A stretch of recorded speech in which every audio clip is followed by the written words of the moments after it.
My name is Michael Barasch. I want to welcome you to our webinar this evening on lung cancer, because November, which just passed, is Lung Cancer Awareness Month. We also are going to be talking about COPD, asthma, and emphysema, which are we see way too much of in the 9/11 community. We're honored to have with us this evening wonderful guests, starting with Dr. Daniel Sterman of NYU Langone, and I'll let Dr. Sterman talk about the work he does. We also have Liam Lynch, who those of you who were with us last year during this webinar know that Liam is with NICOSH. And we also have Austin Desavino from the American Cancer Society, who's going to be speaking a little bit about the support groups. So having said that, Matt, would you start with a short video?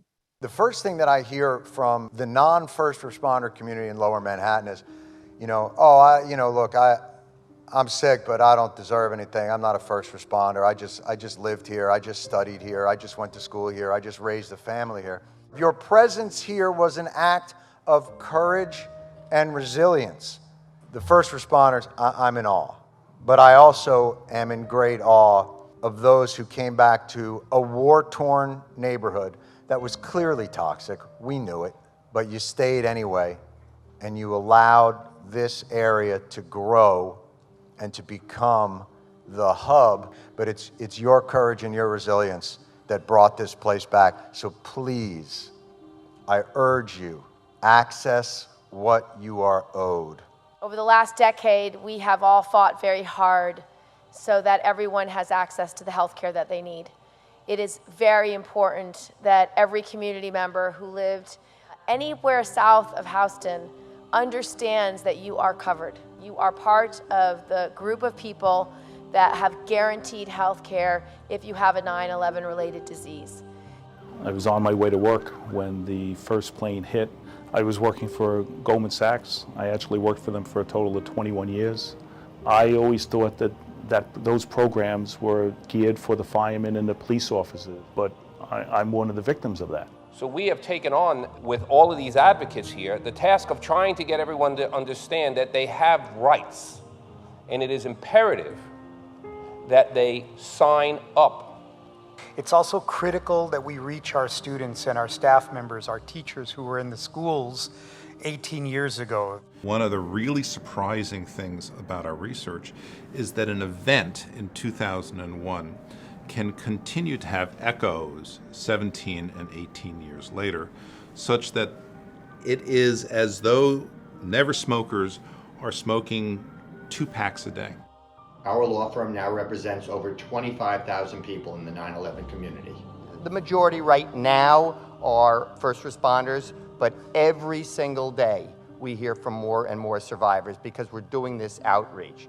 Basically, to be entitled to compensation, you need to prove that you were below Canal Street or on the Fresh Kills landfill, either caught in the dust cloud on 9/11 or for 24 hours during the month of September 2001, or for 80 hours, which is just 2 full work weeks between 9/11 and May 30th of 2002. And you need to get 2 people to sign an affidavit attesting to the fact that I saw him. I worked next to Joe. I went to school next to Francis. That's all it takes. There's a reason why my firm takes all this so personally. I have 6 young people who work for me who have lost a parent or a spouse as a result of World Trade Center toxins. 9 people in my law firm, including me, are cancer survivors. The information you get from us is going to be compassionate, and it's our pleasure to help you. All right, so Dr. Sterman, please tell us a little bit about yourself and the wonderful NYU Langone. I mentioned in that video that I am a cancer survivor. My urologist or uro-oncologist is the wonderful Dr. Wang at NYU. So I'm a big fan of your hospital. I also know Dr. Wyden quite well, as you know. And tell us a little bit about yourself and the work you do, please. Certainly. Well, Michael, thank you so much for inviting me to participate in this panel this evening. My name is Dr. Dan Sterman. I'm the Division Director for Pulmonary Critical Care and Sleep Medicine. lung cancer is a disease of significant public health importance. It's the number one cause of cancer death in the United States. It's the major cause of cancer death worldwide.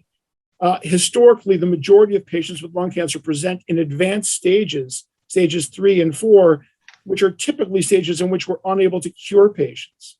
The majority of patients present with symptoms, which means that patients who are asymptomatic are developing lung cancer before we can see them. The change in the last decade has been lung cancer screening has been approved in the United States. And this is for high-risk individuals. But unfortunately, there are increasing numbers of people who are non-smokers are being diagnosed with lung cancer, and we're trying to elucidate those reasons, and we'll talk about some of them today. This is just some data from 2020 from the SEER database, showing at the top that among men and women, lung cancer is the second most common cancer. But if you look at the bottom numbers in terms of cancer-related deaths, lung cancer among both men and women is the number one cause of cancer-related death in the United States and around the world. Now, the good news is that lung cancer survival rates are improving. You can see the top curve here shows the decrease in lung cancer deaths among men and among women. So lung cancer death rates are decreasing significantly among both men and women by 51% over the last 30 years among men and 26% over the last 15 years among women. And these rates are dropping by about 5% per year in men and 4% per year in women. And the difference between the two reflect the historical patterns in tobacco use. Women began smoking in large numbers and large amounts later than men, and interestingly have been slower to quit than men. But however, among men and women born in the 1960s, these smoking patterns do not explain the higher lung cancer rates in women that we're seeing. And that's one of the areas of significant investigation at NYU and other medical centers around the world. I should say there is an unequivocal relationship to cigarette smoking, that the risk of developing lung cancer and being a smoker versus a non-smoker is 22 times. But it's important to note that at least 20% of women now diagnosed with lung cancer are non-smokers, minimal or never smokers. Now, there are a variety of factors that influence the development of lung cancer in people who smoked: the duration of smoke, the number of cigarettes that you smoke, the type of cigarettes that you smoke, not only the kind of development of lung cancer, but the kind of lung cancer with the advent of filtered cigarettes about 60 years ago. The age of initiation of smoking is very important. And as you mentioned, Michael, the co-diagnosis, the underlying diagnosis of chronic obstructive pulmonary disease is an independent risk factor for the development of lung cancer in people who smoke. I'm glad you mentioned that, Dr. Sterman, because we have so many of our patients are tuned in this evening who have COPD, asthma, emphysema, and I'd like you to briefly talk about the increased risk of lung cancer that these patients have. Not that I'm looking to scare anyone, but what I want to make sure is, you mentioned this at the beginning, screening is so important. And during COVID, so many people missed their annual breast mammographies, their lung screenings, their prostate exams. Well, that's a great segue, because many people go on with COPD and are undiagnosed or underdiagnosed.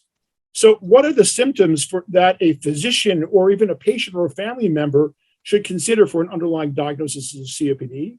That would be shortness of breath, or the medical term is dyspnea, which is progressive over time, worse with exercise and persistent. A chronic cough, which can be intermittent and may not be productive of sputum. Recurrent wheezing, sputum production chronically, recurrent respiratory tract infections like bronchitis. And there are a variety of risk factors for COPD. Obviously, we talked about smoking, but there are genetic factors. There's smoke from home cooking and heating fuels. And then, relevant to our discussion today, there are occupational dust, vapors, fumes, and gases and other chemicals, all of which were admixed in that dust cloud from 9/11. And then there's family history and childhood factors that can also weigh in the diagnosis of COPD.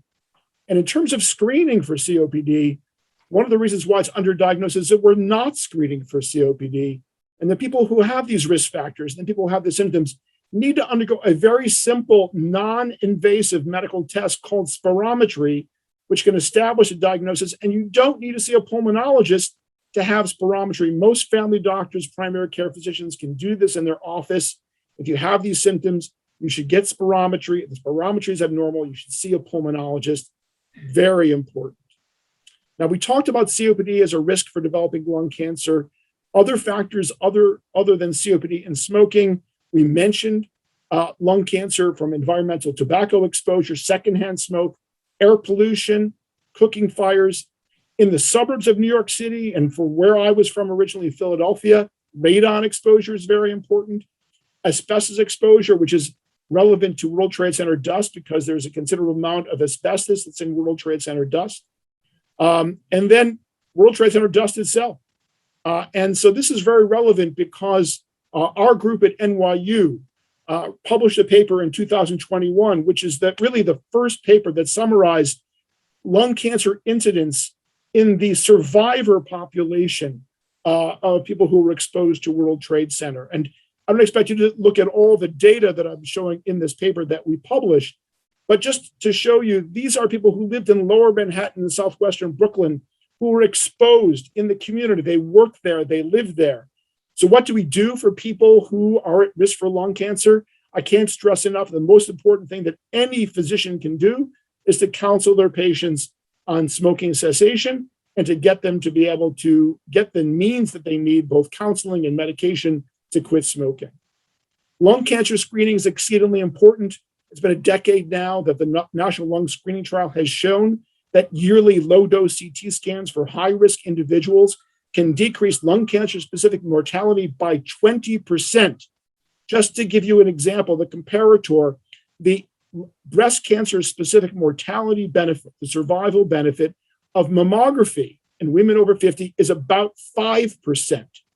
So 4 times as effective. Not that women shouldn't get mammograms, they should. But lung cancer screening is 4 times as effective as mammograms are in detecting cancer early enough that it can be cured. Now, originally, we were screening on the basis a decade ago of people who were between the ages of 55 and 77, who were actively smoking or quit in the last 15 years, and smoked the equivalent of a pack of cigarettes a day for 30 years. Recently, in the last year, the recommendations are that we now screen starting at age 50, and we screen at what's called a pack years or of 20, which is a pack of cigarettes a day of 20 for 20 years or the equivalent. And in the last couple of minutes, I want to talk about the dramatic advances in the treatment of advanced lung cancer. So if you've not gone through screening and you've gone and presented to someone with advanced lung cancer, which, as I said, historically has been the majority of patients, the advantage, the treatment options are dramatically different. And this is 2020, now in 2021, almost 2022. Historically, we used chemotherapy, which killed both cancer cells and normal cells. And now we have targeted therapy, which are biologic therapy, is often a pill or a monoclonal antibody, which is directed at specific mutations in the cancer.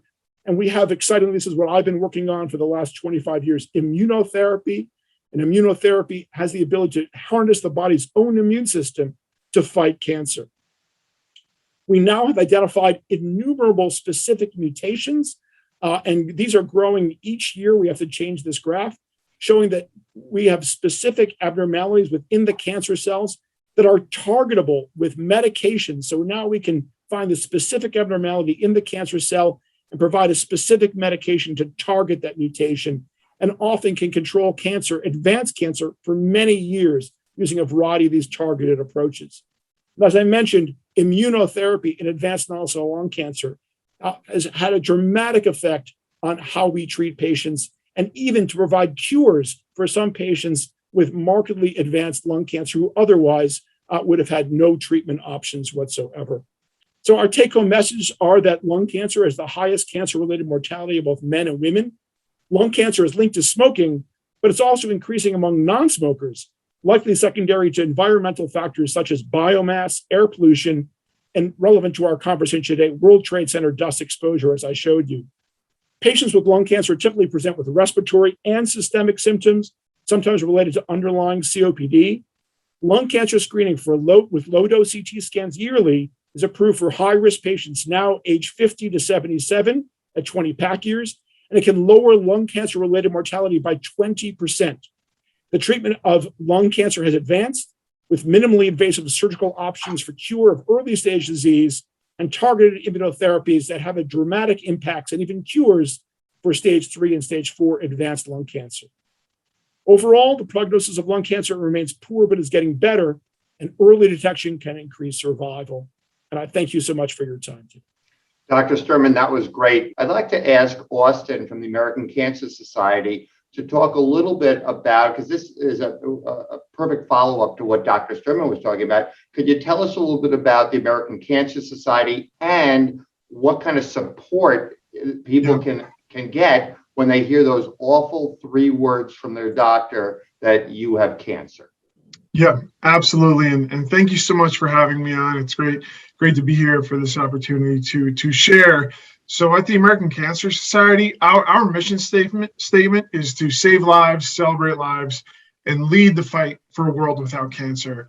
And the American Cancer Society we do a lot of things. We fund research, more research than anyone else besides the U.S. government. But what you're talking about, Michael, is the support that we offer. And we offer support at every stage. So one of the biggest things that we do is our National Cancer Information Center. That is the largest collection of cancer-related information that's accessible by everyone in the country. You can call us at 1-800-227-2345, 24 hours a day, 7 days a week, and we speak over 200 different languages. You can call us about specific cancer information, treatment options, side effects, how to cope with your cancer, medicines that you're taking, pain control, getting in contact with clinical trials, prevention, screenings, access to resources like tobacco cessation programs, patient services, support groups. We have message boards where you can go online and meet other cancer survivors who are going through the same thing. Social services. We offer free lodging where you can stay with us for free for as long as you need to if you're traveling for cancer treatment. And we are across the entire country. Cancer.org is your gateway to get information about anything and everything cancer related. We are here to work with you and your families, because we know cancer doesn't affect just one person. It affects your entire families and the caregiver network that you have around you. Austin, I can't thank you enough for highlighting the wonderful work that your organization does. That was a perfect way to go into Liam Lynch at NICOSH. Liam, could you tell us a little bit about the work that you do? Because Austin actually referred to the price of all this care. And as I'm sure Dr. Sterman will attest, this can be very expensive when you have cancer. What does NICOSH do, and what does the World Trade Center Health Program do? Thank you so much, Michael, for having me. So yes, that sounds all good. We can address that all.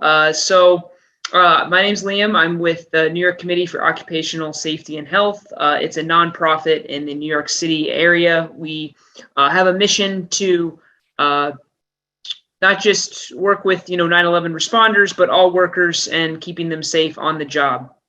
And 9/11 responders and survivors, many of them were working and doing their job and saving and serving their country in the meantime. And they got sick doing their job. So, to go back to the many years of advocacy that groups, unions, worker centers, NICOSH pushed for, legislation to provide, no-cost healthcare and compensation for responders and survivors, right? So we have the World Trade Center Healthcare Program coming about in 2011, and it provides no-cost healthcare for the many related conditions related to exposure. For all those, World Trade Center derived contaminants. Obviously, there's a lot of data that shows, we discussed it a little bit today, that shows that there's a direct link from exposure to the development of conditions. This is not just relevant, 20 years ago, but that there is a long latency period between the development of, time of exposure and conditions. So, you could be exposed to these contaminants 20 years ago, around 9/11 at ground zero, and then not develop a condition until 20, 30, 40 years later. And we're not 30, 40 years later out yet, but this program will be here now and well into the future. It will outlive us all, and that's the intent of the legislation. So this healthcare program is accepting, new patients for anyone in the responder and survivor population. So again, it is not just for the rescue, recovery, and cleanup workers, but also for those who lived, worked, went to school south of Houston Street in Manhattan.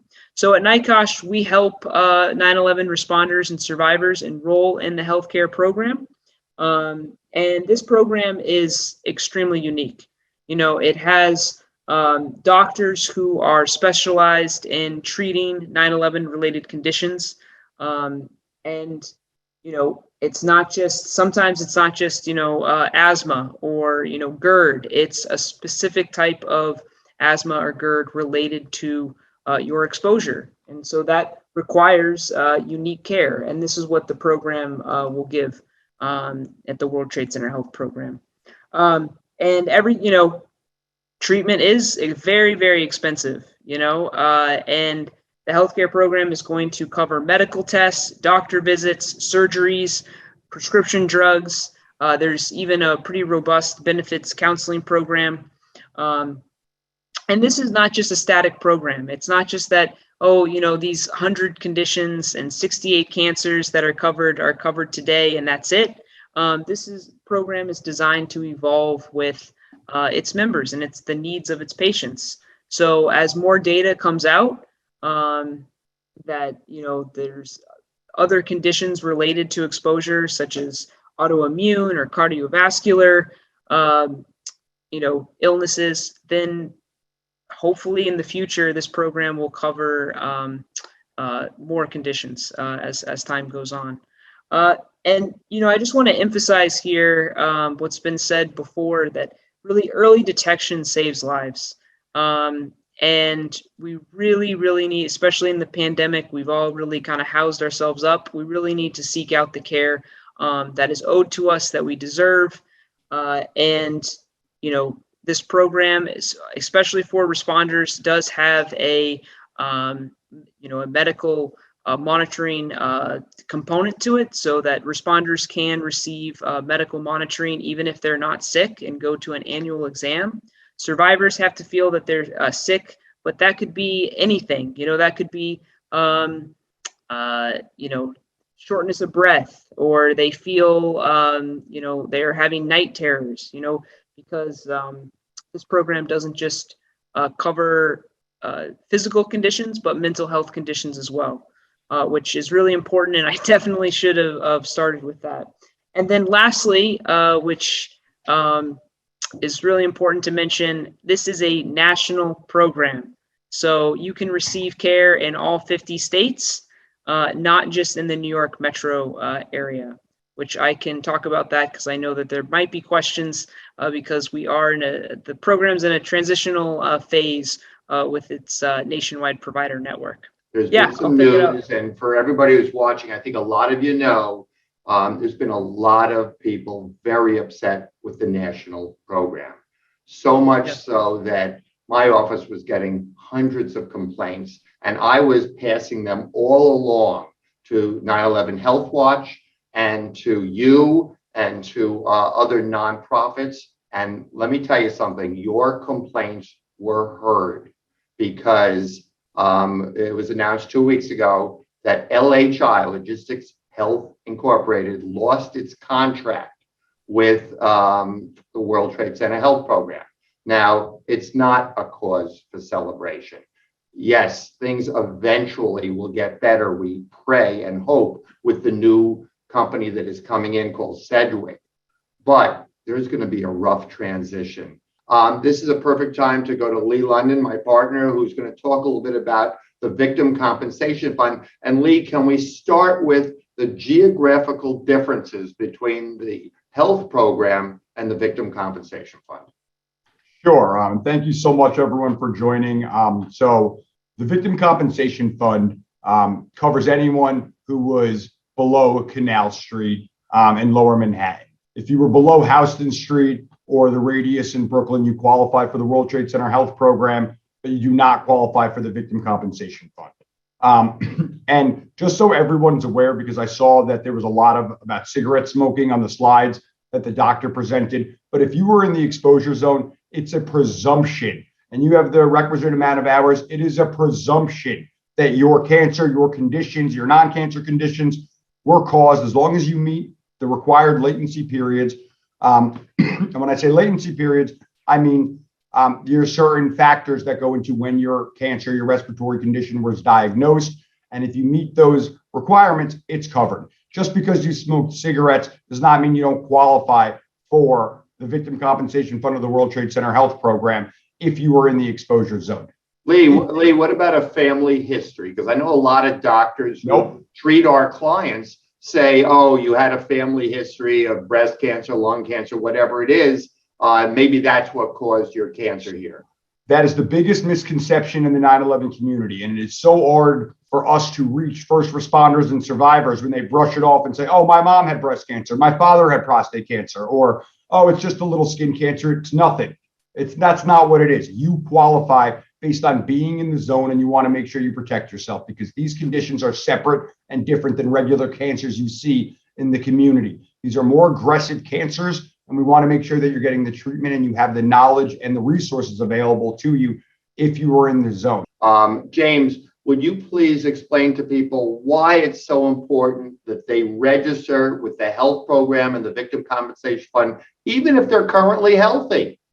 Yeah, and that's a great point, is that we want to make sure you are enrolled into these programs so you can access the benefits that you are entitled to as either a first responder who responded to the attacks and was exposed to the toxic debris, or as somebody who lived, worked, or went to school in the zone and who's classified as a survivor. Because you've heard Liam talk about the benefits available from the World Trade Center Health Program. But when the Zadroga Act was created, it created two programs. So yes, you have the World Trade Center Health Program that provides free health care and compensation, but you also have the September 11th Victim Compensation Fund that gives compensation for 9/11 related illnesses. And you see here on your screen the types of awards that are issued. So when it comes to a Victim Compensation Fund claim, you have a base component of what's called non-economic loss, which refers to awards issued for the pain and suffering associated with your 9/11 related illness. And the awards range depending on how severe your illness is. So for things like non-threatening, non-cancerous conditions, awards may range from $20,000, but then as those conditions increase in severity, go all the way up to $90,000, which is what you typically see for things like emphysema, which is a presumptively severe illness. When you're talking about cancers, you're talking about obviously more severe conditions. So those awards start from between $200,000 all the way up to $340,000. And then skin cancers range from $90,000 to $250,000. But that's not the only component of a claim. That's the base award, but you can also add additional types of claims onto that. So for instance, reimbursement of out-of-pocket medical expenses. If you paid for your own treatment and medication before the health program certified you, then we can help you make a claim to get reimbursement for your out-of-pocket expenses, which, as unfortunately many of you know, can add up and be quite expensive. Thank you. And that's a perfect now segue to our wrongful death practice that's headed by my partners, Dana Cohn and Dom Penson. Thank you, Michael. Dr. Sterman and Austin really gave us a hopeful message today, and that's appropriate. But sadly, not everybody beats these illnesses, and not everybody gets better. And we cannot stick our heads in the sand and pretend that it doesn't happen, because it happens all too often. And your family is entitled to benefits if you were to pass away from a 9/11 illness. We are, many of us, part of the 9/11 community, and our families are entitled to these benefits. And they can be substantial, and they can make all the difference in our family's time of need. So in addition to everything that James talked about that is applicable to the personal injury claim, there are additional benefits. So on top of those benefits, the VCF will pay an extra $250,000 for non-economic loss for the victim's pain and suffering. The spouse and each dependent, and dependents aren't just children, they can be parents, anybody who was a true dependent of the person who passed away will also get $100,000. The Victim Compensation Fund will reimburse burial costs. That includes everything that was laid out from the headstone to the burial to the service. The VCF will also award something called replacement services, and that can be very substantial to make up for the things that the victim used to do for his or her family. And finally, the Victim Compensation Fund will award lost earnings where appropriate. And these awards can be in the many hundreds of thousands into the millions of dollars. It's very important that your family knows how to access that if the need ever arises. There are a few simple, basic, very, very important things that you can do for yourself and for your family. First, obviously, is to tell your family of these rights, of these benefits that are available in the event that a World Trade Center illness causes your passing. That's the first thing. Tell them that they have these rights. The second thing is, if you haven't collected that proof of presence that we were talking about before, if you haven't already registered your claim, you want to collect that evidence now. Those affidavits that were described before to establish where you were, how many hours you were in the exposure zone, or even more critically, if you can get an employment verification letter, you want to get that. Any documentation that establishes that you were in the exposure zone, you want to collect that evidence now. You want to put it someplace and show it to your family. Best of all, you want to register now if you can. But if not, you want to collect that evidence, because when we're not around, it's much harder for our families to collect that evidence. They don't know necessarily who we worked with, the people we were with down in the exposure zone. It's much easier for us, the people who were here, to do it for ourselves, to help our families to collect that evidence. The next thing that you can do, get a will. Very, very important. It will, number one, if you have a will, then you get to decide how the assets of your estate are disposed, rather than leaving it to the court to apply some arbitrary law that says how your assets are going to be distributed. And those assets, if you have a VCF claim, will include some part, or maybe all of it, depending upon the kind of claim that you have, as an estate asset. So get a will. You also, if you get a will, you get to choose who your executor is. You get to choose the person who's going to be in charge of your estate, who's going to administer your estate. And you can talk to that person now and tell that person about your rights, about the proof that you've collected. You can collect what medical records would help them to establish your claim. All of these things you can do now. So really, those are the key things. Collect your proof of presence, get a will, tell your family about these rights. All very important. I'm going to talk about something that you mentioned in yours, which was the July 29th deadline. It has caused a lot of misperceptions and poor information in the 9/11 community. So I think the person who could best talk about that July 29th deadline is Rupa Bhattacharya, the special master. She put out a 1-minute video, and I'd like to show it to everyone right now to help you understand what you should be doing. Hi, my name is Rupa Bhattacharya, and I'm the Special Master for the VCF. Our July 29th, 2021 deadline has passed, but I know that there are still a lot of questions about what happens now. So I'm here to tell you that my advice to you is the same as it has always been. If you are there, register. It may be that you're already registered. It may be that the July 29th deadline didn't apply to you. It may be that you will be certified in the future with a 9/11 related condition that will make your registration timely. It may be that there are extenuating circumstances that will let me find you to be timely, even if you're technically late. I can't answer those questions now, but what I can tell you is that the only way to be eligible for VCF compensation is to register. You don't have to be sick. You don't have to be diagnosed or certified with a 9/11 related condition. You can register online at www.vcf.gov, or you can do it by calling our helpline at 1-855-885-1555. So please, if you are there, register. We can sort the rest of it out down the road. Thank you. So I want to thank everybody for joining us this evening. We are always happy to talk to you. We do free wills for our clients. I wanted to mention that. But again, you don't have to use us. Just make sure you get a will done. Go for your screenings and be safe out there. Good night, everybody.